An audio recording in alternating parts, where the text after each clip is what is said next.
অপব্যবহার দেখাইছো। আমি আজকের এই বক্তব্য এতটুকুই বলবো, নেক্সট জেনারেশন যারা আসবে তারা যেন শিক্ষা গ্রহণ করে।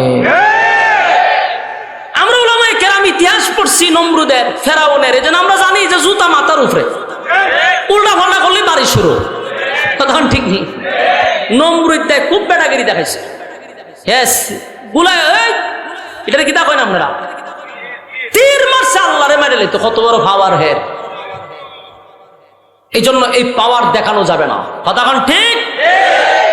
আল্লাহ কিন্তু টাকা দিয়েও পরীক্ষা করে। বাদশাহী দিছিল মুমিন দুইজন, একজন যুলকারনাইন বাদশাহ, আরেকজন হলো বাদশাহ সুলাইমান আলাইহিস সালাতু ওয়াস সালাম। সুলাইমান শুধু নবী ছিল না, উনি একজন বাদশাহ ছিল। আর সুলাইমান আলাইহিস সালাতু ওয়াস সালামকে আল্লাহ এমন এক রাজত্ব দিছে, কিয়ামত পর্যন্ত এমন রাজত্ব আল্লাহ কাউরে দিবে না। সুলাইমান নবীর আগেও কাউকে দেয় নাই, সুবহানাল্লাহ। কারণ সুলাইমান নবীর বাহিনী ছিল 3টা দল। কয়টা দল? আমেরিকার প্রেসিডেন্টের বাহিনী কিন্তু এক দল, এটা হলো মানুষ। কথা, মানুষ ছাড়া আর কোনো দল আছে? রবট দিয়ে কি নিয়ন্ত্রণ করেনি? তাহলে পৃথিবীর সবচেয়ে বড় ক্ষমতা যারা বসে আছে তারারও কিন্তু একটা দল মানুষ। আর সুলাইমান নবীর 3টা দল ছিল, একটা হলো মানুষ, আর একটা হলো জিন্নাত, আর একটা হলো পাখি। হ্যাঁ, 3টা দল নিয়ে উনি দেশ চালাইতো। আর সুলাইমান আলাইহিস সালাতু ওয়াস সালাম পিপিলিকার ভাষাটুকু বুঝতো। তার মানে পিপিলিকার বাদশা ছিল, সমস্ত পশু পাখিদের বাদশা ছিল, শুধু মানুষের না, জিনেরও ছিল। সুবহানাল্লাহ। এই বাদশাহী দেওয়ার পরে পরীক্ষা করছে, কিন্তু সুলাইমান নবী এত বড় রাজত্ব পাই একটা সেকেন্ডের জন্য আমার মালিকরে ভুলে নাই। আল্লাহ কিন্তু আইয়ুব নবীরও বাদশাহী দিছিল। নাম শুনছেন আইয়ুব নবী? আইয়ুব আলাইহিস সালাতু ওয়াস সালামকে রাজত্ব আল্লাহ দিছিল, বাদশাহী দিছিল। এত বড় বাদশাহী পাইয়া আমার মালিকরে আইয়ুব নবী ভুলে নাই। আল্লাহ একদিন বলে, ফেরেশতারা, আইয়ুবরে আমি রাজত্ব দিছি, আমার আইয়ুব একটা সেকেন্ডের জন্য আমি মালিকরে ভুলে নাই রে। এমনি এই কথাটা শয়তান শুনছে। শয়তানে শুনে কয়, আল্লাহ সুখে আছে তো এই জন্য আপনারে ভুলে নাই, দুঃখে পড়লে ভুলা যাইব। কে কয়? শয়তান না। আল্লাহ কয়, আমার আইয়ুব কোনদিন আমি আল্লাহকে ভুলবে না। কতিলে একটু পরীক্ষা করে লাগ। আল্লাহ হয়তো তুই পরীক্ষা কর, কত আমার পাওয়ার দেন, পাওয়ার দিলেন না আমি গিরিঙ্গিলে বাজি করতাম। কথা ঠিক, যতটা গিরিঙ্গি বাজ আছে এরা উপর থেকে পাওয়ার পায়। কথা কই না দিন, যতদিন এই 16 বছর যারা গিরিঙ্গি বাজি করছে এটির উপর থেকে পাওয়ার আছে, আর পাওয়ার ছাড়া গিরিঙ্গি বাজি করন যায় না। আল্লাহ কয়, এত শয়তান তুই গিরিঙ্গি বাজ, অনেক যে গিরিঙ্গি বাজি করতো, ফাইজলামি করতো, এটা পাওয়ার চায়। আল্লাহ হয়তো না পাওয়ার দিছি। এই পাওয়ার খাইয়া সর্বপ্রথম আইয়ুব নবীর সম্পদের উপরে হামলা করছে। হাজার হাজার উট ছিল আইয়ুব নবীর, এক বাতাস দিয়া সব উট মাইরা লাইছে। কথা বুঝতেছেন?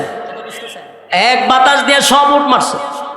উটের যে দেখভাল করত কর্মচারী কানতে কানতে আইয়ুব নবীর সামনে এসে বলে, নবী গো, কেমনে বলি আপনার সামনে, এত বড় ক্ষতি হয়ে গেছে, আমার শরীর কাঁপতেছে, আপনার সামনে কেমনে বর্ণনা করি, এত বড় ক্ষতি হয়ে গেল।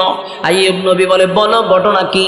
বলে, নবী গো, একটা বাতাস আইসা সমস্ত উটগুলারে মাইরা ফলাইছে, সব মারা গেছে। আইয়ুব নবী বিন্দু পরিমাণ আহু শব্দ করলেন না, একটা কথাই বললেন, আমার মালিকের দেওয়া সম্পদ মালিক নিয়ে গেছে, আমার কোনো আফসোস নেই। আল্লাহ কয়, শয়তান দেখছো নি? কয়, দেখছি, আরো বাকি রয়েছে। এবার আইয়ুব নবীর ছিল বেড়ার বকরির বিশাল একটা পাল ছিল, বাতাস দিয়া সব মেরে লিছে।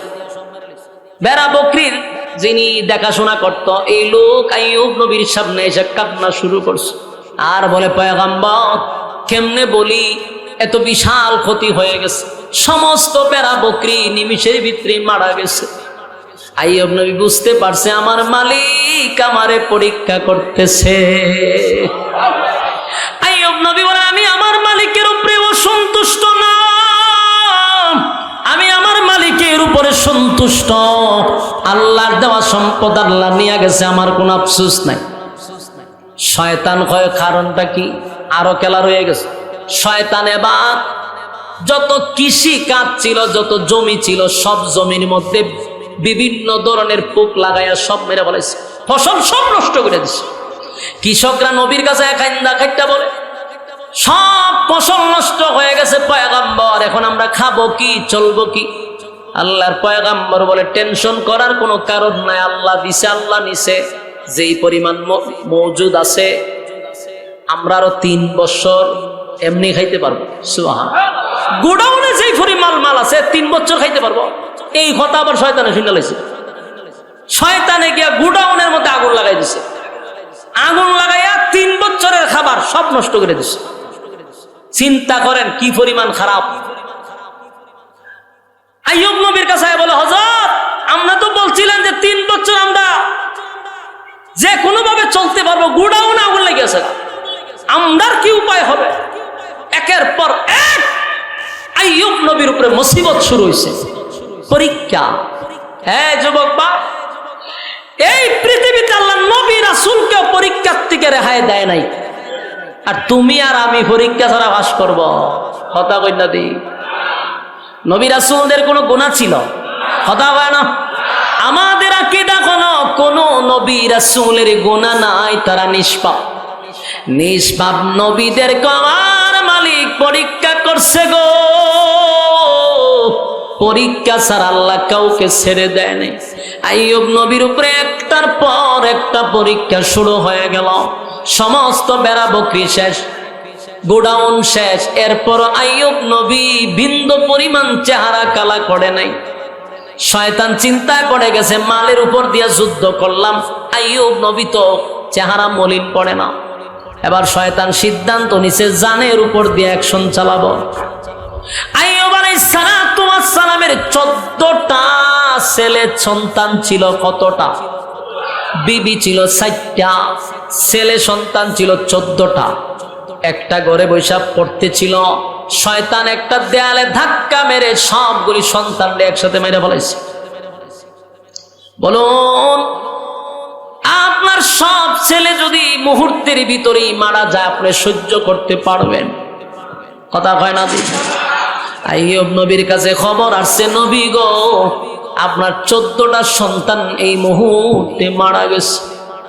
আইয়ুব নবী একটা সেকেন্ডের জন্য মন খারাপ করে নাই, আল্লাহর দিকে তাকায়া বলে মালিক আমি আপনার উপরে সন্তুষ্ট, আপনার দেওয়া মাল আপনি নিয়ে গেছেন, আমার কোনো আফসোস নেই।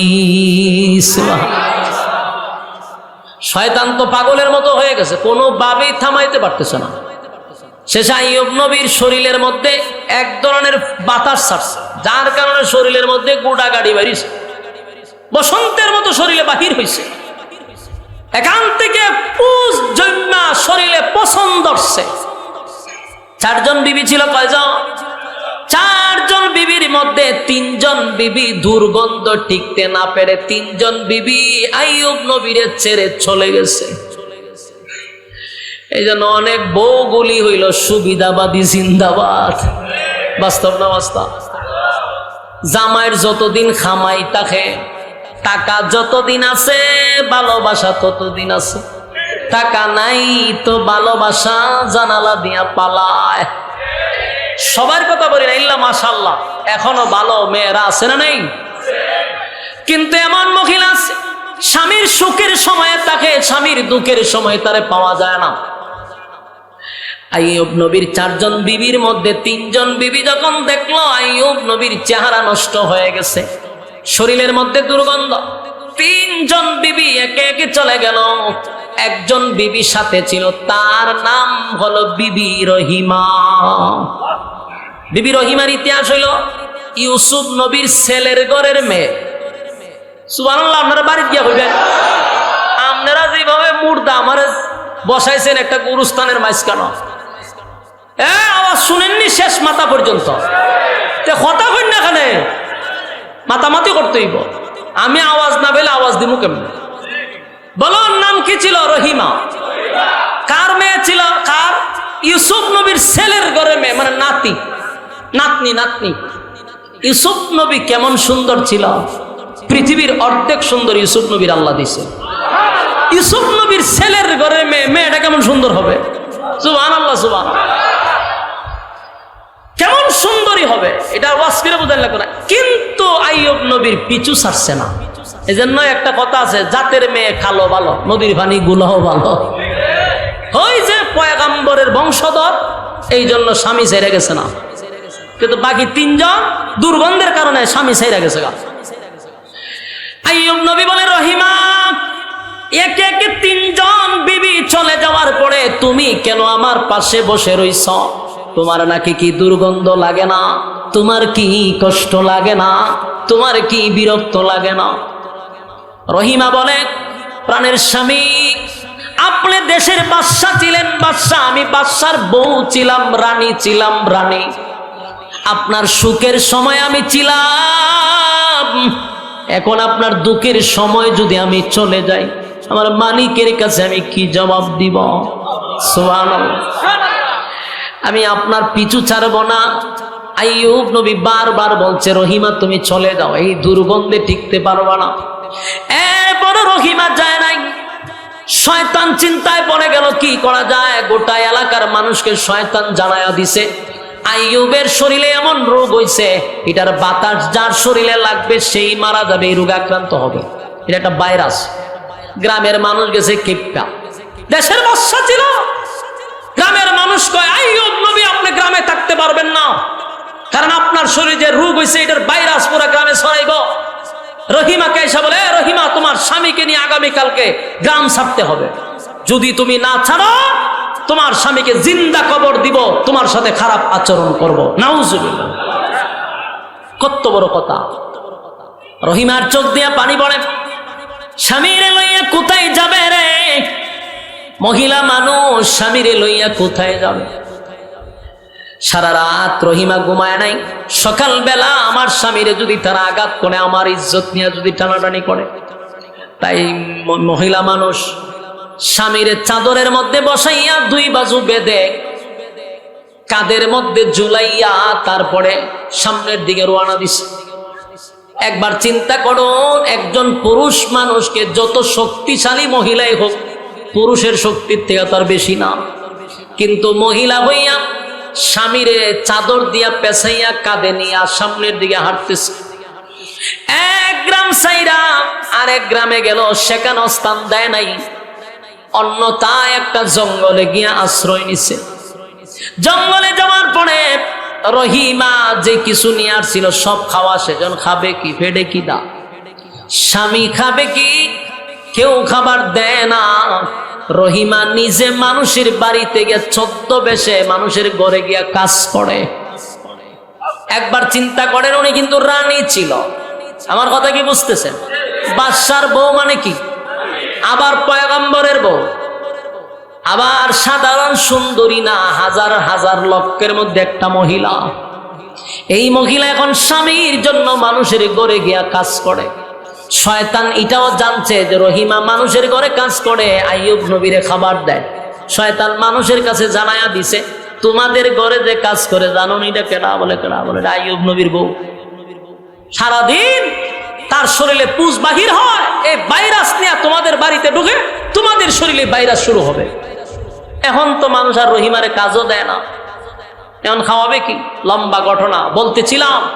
শেষে মাথার চুল পর্যন্ত কেটে স্বামীর খাবারের ব্যবস্থা করছে। অন্যদিকে আইয়ুব নবীর শরীর পচতে পচতে, কিরায় খাইতে খাইতে সব শেষের পর আল্লাহর নাম ভুলে নাই। 2.5-3 বছর পর্যন্ত এই কষ্ট করছে। একটা সময় কিরা পোক যখন জিহ্বার মধ্যে এসে আক্রমণ করছে, আইয়ুব নবী চিৎকার দিয়া বলে, মালিক, আমার সমস্ত শরীরে পোকা ধরছে, আমার সম্পত্তি শেষ, আমার ছেলে সন্তান শেষ, আমার বিবিরা ছেলে চলে গেছে, আমার শরীরও শেষ, যন্ত্রণায় 3টা বছর ধরে সহ্য করে যাচ্ছে, আমার কোনো অভিযোগ আপনার প্রতি নাই, এখনো কোনো অভিযোগ নাই গো মালিক। কিন্তু আজকে আমি কথা বলতে চাই, কারণ এতদিন আমার শরীরে পোকা খাইছে, কিন্তু জিহ্বাটা থাকার কারণে আমি জিহ্বা দিয়ে আপনার নাম জপতে পারছি, আল্লাহ আল্লাহ বলে ডাকছি।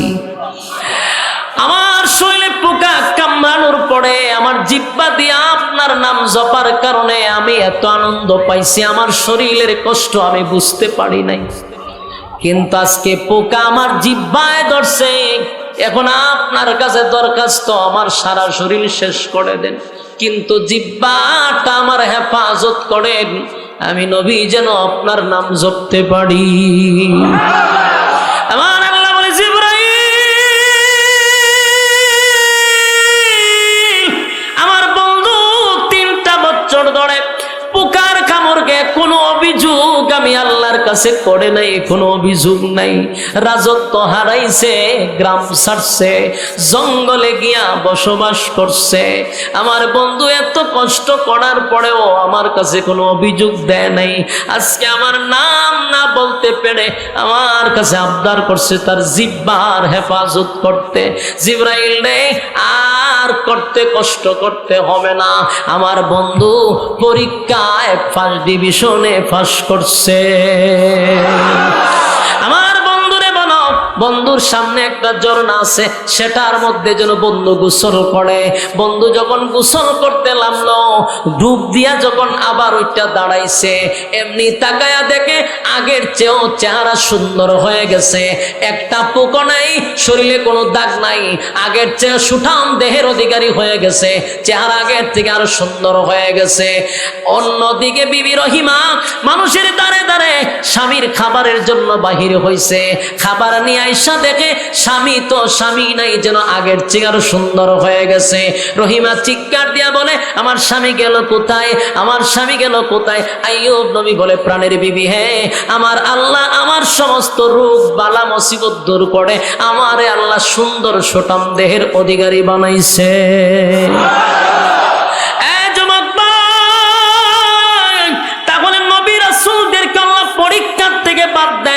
পরীক্ষার থেকে বাদ দেয় নাই, সব নবীদেরকে পরীক্ষা করছে। খলিলুল্লাহ মানে আল্লাহর বন্ধু ইব্রাহিম খলিলুল্লাহরে আগুনে ফালাইয়াও পরীক্ষা করছে। যেই মাত্র নমরুদ আগুনে ফালাবে, এমনি বিভিন্ন ফেরেশতারা এসে বলছে, ইব্রাহিম আমার কাছে সাহায্য চান, আমি আপনাকে বাঁচাবো। জিবরাইল বলেন, এই ইব্রাহিম তুমি আমাকে বলো, আমি আগুন বন্ধ করে দিব, আমি তোমাকে বাঁচাবো। সবাই যখন চতুর্দিক থেকে আওয়াজ দিতেছে, আমার কাছে বলো। ইব্রাহিম খলিলুল্লাহ বলে, আমি তোমাদের কাছে জানতে চাই, আমি যে আগুনে জাপ দিব সেটা আমার মালিক কি জানে? হয় জানে, তাহলে আমার মালিক আমারে বাঁচাবে, তোমাদের কাছে কেন সাহায্য চাইব? সুবহান। ইব্রাহিম খলিলুল্লাহকে আমার মালিক পরীক্ষা করছে, সন্তান দিয়া পরীক্ষা করছে, আগুন দিয়া পরীক্ষা করছে। সবচেয়ে বেশি পরীক্ষা ইব্রাহিম নবীরে করছে। কোন নবীরে পরীক্ষা ছাড়া জান্নাত দিবে না। নবী রাসূলকেও পরীক্ষা করছে। জাকারিয়া আলাইহিস সালাতু ওয়াস সালামের নাম শুনছেন, বেঈমানদেরকে কালেমার দাওয়াত দেয়, কেউ কালেমা পড়ে না, কেউ কালেমা পড়ে না। একটা সময় বেঈমানরা হযরত জাকারিয়া আলাইহিস সালাতু ওয়াস সালামকে মারার জন্য যখন দৌড়ানো শুরু করছে, জাকারিয়া নবীরে শেষ করে দিবে। জাকারিয়া নবী দৌড়াইয়া একটা গাছের সামনে গিয়া এমন মুসিবতে পড়ছে, জাকারিয়া নবী বলে, গাছ রে এখন আমি কি করব, আমার একটু বাঁচাও। সাথে সাথে গাছ পেরে গাছের ভিতরে জাকারিয়া নবীরে ঢুকায়া দিছে। সুবহান। শয়তান আয়া হাজির, মানুষ আয়া তালাশ করে জাকারিয়া নবীরে দেখছে সামনে, কিন্তু এখন নাই। শয়তান মানুষের সুরত ধরে এসে বলে, তোমরা কারে তালাশ করো? বলে, জাকারিয়ারে তালাশ করি। বলে, জাকারিয়া তো গাছের ভিতরে ঢুকছে। মানুষ কয়, তোমার মাথা কি ফচ্ছে, গাছের ভিতরে মানুষ ঢুকে কেমনে? কিন্তু শয়তান চতুর্দিকে ঘুরে দেখে যে জাকারিয়া নবীর পাঞ্জাবির একটা কোনা গাছের দিকে বাইরে ঢুকছে। এবার শয়তান বলে, তোমরা যদি বিশ্বাস না করো তাহলে গাছের মধ্যে দেখো তার পাঞ্জাবি আটকানো এবং গাছের ভিতরে ঢুকছে, এটা সে জাদু দিয়া ঢুকছে। নাউজুবিল্লাহ। মানুষ বিশ্বাস করছে। এবার মানুষ বলল যে এখন কি করা যায়, বলে গাছটারে খরাত দিয়া তোমরা ছিড়ালাও, খরাত দিয়া কাটটা ভালো। করাত নিয়ে আইছে, আয়া যখন করাত দিয়া শুরু করছে, করাত চিনুননি, করাত দিয়া কাটা শুরু করছে। জাকারিয়া নবী দেখে তার মাথার উপরে দিয়া কথা করাত চলতেছে। এবার জাকারিয়া নবীকে ঈমান হারা করার জন্য শয়তান কিন্তু বহু চেষ্টা করছে, যে জাকারিয়া নবী যেহেতু গাছের কাছে সাহায্য চাইছে, শয়তান তো বড় আলেম, সে চিন্তা করছে জাকারিয়া নবীরে যদি হত্যা করা হয় তাহলে এই মুহূর্তে সে বেঈমান হয়ে মারা যাবে, নাউজুবিল্লাহ। কিন্তু জাকারিয়া নবী যখন গাছের ভিতরে তাকায় দেখে মাথার উপর দিয়া করাত চলে গো, জাকারিয়া পয়গম্বর এমনি আল্লাহর কাছে বলে, মালিক আমার মাথার উপরে করাত চলে। আল্লাহ তখন ডাক দিয়া বলে, জাকারিয়া রে, গাছের কাছে সাহায্য না চাইয়া যদি আমি আল্লাহর কাছে চাইতি আমি তোরে বাঁচাইতাম, কিন্তু তুই যেহেতু গাছের কাছে সাহায্য চাইছস, আবার এই মুহূর্তে আমি আল্লাহরে স্মরণ করছ, তাহলে এখন চুপ করে দাঁড়ায়া থাকবা, মাথার উপর দিয়া করাত চলবে। একটা উফ শব্দ যদি করো তাহলে ওয়াদা দিলাম নবুয়ত ছিনায়া নিভ। সাউন্ড করতে পারবি না পয়গম্বরের ব্যাপারে, আল্লাহ একটা শব্দ করবা না, করাত চলতেছে তো মাথা দিয়ে চলতে থাক, কারণ তুমি গাছের কাছে সাহায্য চাইছো, আবার আমি আল্লাহর শরণাপন্ন যেহেতু হয়েই গেছ, এখন চুপ থাকো, যদি উফ করো নবুয়ত ছিনাই নেব। জাকারিয়া নবীর কিছু করার নাই, কারণ নবুয়ত ছিনাই নিবে আল্লাহ। এখন শেষ পর্যন্ত ওই মাথার উপর দিয়া করাত দিছে চালাইয়া, একে একে পুরা শরীর দুই ভাগ করছে, কিন্তু উপ শব্দটাও করছে না। সুবহানাল্লাহ। বাড়ি গিয়ে গো আপনারা খুব ব্যস্ত, একসাথে দরজা লাগাইয়া বউ খোলা বানলে এবারে সব সুবহানাল্লাহ একসাথে কই নেবেন। কথাগুলো একটু মনোযোগ দিয়ে শুনেন। বলুন, পরীক্ষা কি নবী রাসূলরা বাদ দিছে? কথা হয় না। নবী রাসূলকেও পরীক্ষার থেকে আল্লাহ বাদ পড়ায় নাই। তাহলে তুমি আর আমি যেই পরীক্ষার হলে আছি, আমাদের ইমানের বহু পরীক্ষা হবে, যেই কারণে আমাদের ইমান চলে যেতে পারে, ওই ব্যাপারে সজাগ থাকার দরকার আছে না নাই? একবার যদি পরীক্ষার হলে ফেল করো আর কোনোদিন পরীক্ষার হলে ঢুকতে পারবা, জিন্দেগি শেষ। আল্লাহ বলে, বান্দারে পরীক্ষার হলে পাঠাইছি, একবার যদি ফেল করো আর কোনোদিন তোমারে কেউ পরীক্ষার হলে ঢোকাবে না। যুবক ভাইরা আমার, পরীক্ষার হলে আসছি, আমাদের পরীক্ষা শুরু হয়ে গেছে, তাই প্রতিটা মিনিটে মিনিটে নিজে দাঁতগুলি লড়াচড়া করে চামড়াগুলি ঢিল হয়ে গেছে, তার মানে আমার মরণের সিগন্যাল দিতেছে। কথা হয় না? ঢাকা শহরের ব্যবসায়ীদের হাতে পায়ে ধরে বলি, এই পৃথিবীর কেউ কোনোদিন থাকতে পারে নাই, আমরাও থাকবো না, এটাই বাস্তব কথা। হন ঠিক? আমার আগে এই বাড়িতে বাস করেছে অনেক জন, তারাও গেছে, আমিও যাব, রইব না আর বেশিক্ষণ। থাকার কোনো সুযোগ না, থাকবো না। এই পৃথিবী যারা টাকা পয়সা আল্লাহ দিছে, পরীক্ষা চলতেছে, পরীক্ষা চলতেছে। যুবক ভাইরা রে, দুনিয়া এত নিষ্ঠুর, এত স্বার্থপর, এত স্বার্থপর। আমি মনে করি আমি ছাড়া দুনিয়া চলবে না, আমি ছাড়া সংসার চলবে না, আমি ছাড়া কিছু চলবে না। আল্লাহর জাতের কসম, আপনি মারা গেলে দুনিয়া আপনার জন্য থেমে থাকবে না, দুনিয়া তার গতিতে চলতে থাকবে, আপনি নাই তাতে কোনো আসে যায় না। ফ্যামিলির জন্য রাত দিন অক্লান্ত পরিশ্রম করে, রাতকে দিন করে, এত টাকা উপার্জন করে, আপনি দিনকে দিন শুধু দুনিয়া দুনিয়া দুনিয়া দুনিয়া। একটা সেকেন্ডের জন্য মসজিদে পাওয়া যায় না, আল্লাহর কাছে পাওয়া যায় না, শুধু দুনিয়া দুনিয়া করে গেলা। একদিন যদি মালাকুল মউত আজরাইল আসে, বলো তো দেখি তুমি কি জবাব দিবা? আর তুমি চলে যাওয়ার পরে যেই সম্পত্তি তুমি রেখে যাইবা, যেই টাকাগুলি রেখে যাইবা, তোমার সন্তানগুলি মরার পরে তারা বাড়াবাড়ি শুরু করবে, কে কোন জায়গা নিবে, কে কোনটা নিবে, মারামারি চলবে তোমার সম্পত্তি নিয়া। আর তুমি তোমার সমস্ত কৃতকর্মের ফল জাহান্নামে গিয়া ভুগবা। এটা কোনো বুদ্ধিমানের কাজ হতে পারে না। তাই আল্লাহর দেওয়া সম্পদ আল্লাহর কাছে ব্যয় করার দরকার আছে না? না। আমার যুবক ভাইয়েরা, পৃথিবী স্বার্থপর, পৃথিবী স্বার্থপর। আজকে মারা যান, যেই বেডরুমে আপনার স্ত্রীকে নিয়ে ঘুমাইছেন, যেই বেডরুমে নিজের স্ত্রীর সঙ্গে আনন্দ ফুর্তি করছেন, খুব সুন্দর করে ডেকোরেশন করছেন, নিজের বেডরুম নিজের মতো সাজাইছেন, আজকে মারা যান, কালকে আপনার রুমে আপনার বিবি একা ঘুমাইতে যায় না। কেন যায় না? এই ঘরের ভিতরে লাশ ছিল। হায় রে, মারা যাওয়ার পরে মানুষ কত নিষ্ঠুর আর স্বার্থপর। নামটা ধরে কেউ ডাক দেয় না, সবাই খালি লাশ লাশ বলে ডাক দেয়। নিজের সন্তান বলি বলবে লাশটা ঘর থেকে বাহির করো, লাশটারে গোসল করাও, লাশটারে খাটিয়ার মধ্যে তুলো, লাশটারে কবরস্থানে নিয়ে যাও। যেই সন্তান বাবা বাবা বলে আমারে ডাকতো, আজকে বাবা বলে ডাক দেয় না রে, আমারে লাশ বলে ডাক দেয়। আমার ঘরের ভিতরে আমার বিবি রে লইয়া ঘুমাইলাম, আজকে বিবি একা ঘরে যায় না, এই ঘরে নাকি লাশ ছিল। দুনিয়ার সমস্ত কৃতকর্মের জন্য পরকালে শাস্তি ভোগ করব। আর আমার সম্পত্তি নিয়া আমার সন্তান আমার ভাইয়ের মধ্যে ঝগড়া হবে।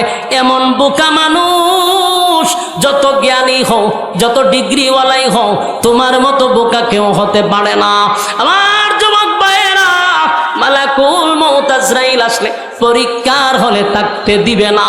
তোমার মতো বড় বড় ক্ষমতাশীল রে আল্লাহ কিন্তু শেষ করছে। আজকে দেখো ঢাকা মিরপুরের এরিয়ায় যদি কোনো গুরুস্থান থাকে, সেই গুরুস্থানে গিয়া দেখো কত বড় বড় নেতারা গুরুস্থানে শায়িত, কেউ তাদের পাশে যায় না। কবরের সামনে গিয়া সূরা ফাতিহা পড়ে কেউ একদিন জিয়ারত করে না। ওই মানুষগুলা কবরে তাইকা তাইকা বলে, কবির ভাষায় বলে, আমি একটা মানুষ ছিলাম, আমার একটা নাম ছিল, সবার মতো আমার দেহে রক্ত পানি ঘাম ছিল। আমি একটা মানুষ ছিলাম, আমার একটা নাম ছিল, সবার মতো আমার দেহে রক্ত পানি ঘাম ছিল। মৃত্যু ছিল তাই সমাজে আমার অনেক দাম ছিল, মৃত্যু ছিল তাই সমাজে আমার অনেক দাম ছিল। আমি একটা মানুষ ছিলাম, আমার একটা নাম ছিল, আমি একটা মানুষ ছিলাম, আমার একটা নাম ছিল। গায়ের জুড়ে দনের জুড়ে কথা বলেছি, অহংকার বাহাদুরির সাথে চলেছি। গায়ের জুড়ে দনের জুড়ে কথা বলেছি, অহংকার বাহাদুরির সাথে চলেছি। নাম ধরে কেউ বলছে না, আজ বলছে মরা লাশ। নাম ধরে কেউ বলছে না, আজ বলছে মরা লাশ। দাফন হবে জলদি কখন, নইলে সর্বনাশ। দাফন হবে জলদি কখন, নইলে সর্বনাশ। আমি একটা মানুষ ছিলাম, আমার একটা নাম ছিল, সবার মতো আমার দেহে রক্ত পানি ঘাম ছিল, সবার মতো আমার দেহে রক্ত পানি ঘাম ছিল। মৃত্যু ছিল তাই সমাজে আমার অনেক দাম ছিল। যুবক ভাইয়েরা, এই কবি এত সুন্দর করে উপস্থাপন করছে। কবি কবরের মানুষের ভাষায় বলে, কবরে যারা ক্ষমতা দেখাইয়া শুয়ে আছে তারা বলে, আমিও তোমাদের মতো রক্ত মাংস গড়া একটা মানুষ ছিলাম, অহংকার করছিলাম, ধনের বড়াই দেখাইছিলাম, টাকার বড়াই দেখাইছিলাম। আজকে আমার নামটা ধরে কেউ ডাকে না, সবাই আমার লাশ বলে ডাক দেয়। আর মারা গেলে মানুষকে বেশি সময় রাখতে দেয় না, জলদি জলদি দাফন করো, কথা হয় না। আমার যুবক ভাইয়েরা, জ্ঞানী মানুষ আপনারা, শিক্ষিত মানুষ, আমি একজন অযোগ্য মানুষ আপনাদের সামনে শুরু থেকে পরীক্ষা নিয়ে কথা বলছি। আল্লাহর কসম, একটা মানুষও পরীক্ষার হলের বাহিরে না, আমাদেরকে আল্লাহ পরীক্ষা করে, কোনো সময় গরিব বানাইয়া, কোনো সময় ধনী বানাইয়া।